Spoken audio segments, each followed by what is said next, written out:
سلام دوستان عزیز، من همبرگرم و خیلی خوش اومدید به اولین ویدیوی من. امروز اومدیم بریم با هم چمنای بازی ماینکرافت جاوا ادیشن توی پرانتز جاوا ادیشن رو مثل حالتی که مثلا مود زده باشید اینجوری طبیعی کنیم.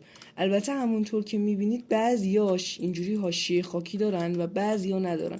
الان بهتون میگم داستان چیه. ببین شما برای اینکه سه تا گزینه داره، همشون بدون حاشیه باشن، بعضیا با حاشیه بعضیا بی حاشیه و همه با حاشیه. الان بهتون میگم. ببین باید وارد تنظیمات شید. تنظیمات ویدیو فارسیش هم کردم، کیفیت و اینجا چمن بهتر. الان روی تجملیه، اگه روی خاموش باشه همه علف‌های بازی حاشیه دارن. همونطور که می‌بینید هیچ علف بی حاشیه‌ای توی بازی نیست.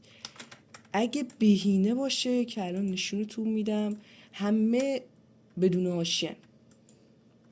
من خودم با بهینه پلی میدم، هیچ وقت با تجملی پلی نمیدم.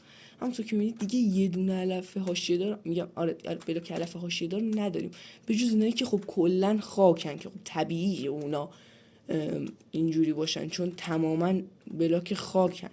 منظورم بلاکایی که روشون سبزه و الان میبینید هیچ کدوم حاشیه خاکی ندارن.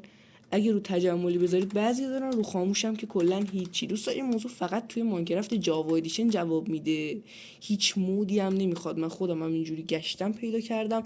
و اگه میخواید برفتونم اینجوری کنید، برفتونم تو بازی اینجوری شه، همونجا دقیقاً بغلش برف بهتره. من برف بهترم هم روشن کردم. وقتی اینو روشن کنید اون حاشیه‌های برفی توی اون جاهای برفی بازی هم مثل اینجا میشه و دیگه کل بلاک میشه برفی.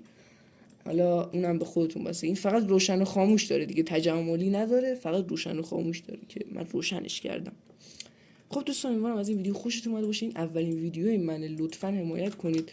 حالا در حال حاضر شرایط ریکورد کردنم نداشتم، به زودی ریکورد میکنم. از چیزای دیگه خیلی ویدیو میذارم، قراره از موبایل و چیزای دیگه هم ویدیو بذارم واسه دوستانی که تو موبایل پلی میدن. تا ویدیو بعدی، خدا نگهدار. سلام دوستان عزیز، من همبرگرم و خیلی خوش اومدید به اولین ویدیوی من. امروز اومدیم بریم با هم چمنای بازی ماینکرافت جاوا ادیشن توی پرانتز جاوا ادیشن رو مثل حالتی که مثلا مود زده باشید اینجوری طبیعی کنیم. البته همونطور که میبینید بعضیاش اینجوری حاشیه خاکی دارن و بعضیا ندارن. الان بهتون میگم داستان چیه. ببین شما برای اینکه سه تا گزینه داره، همشون بدون حاشیه باشن، بعضیا با حاشیه بعضیا بی حاشیه و همه با حاشیه. الان بهتون میگم. ببین باید وارد تنظیمات شید. تنظیمات ویدیو فارسیش هم کردم، کیفیت و اینجا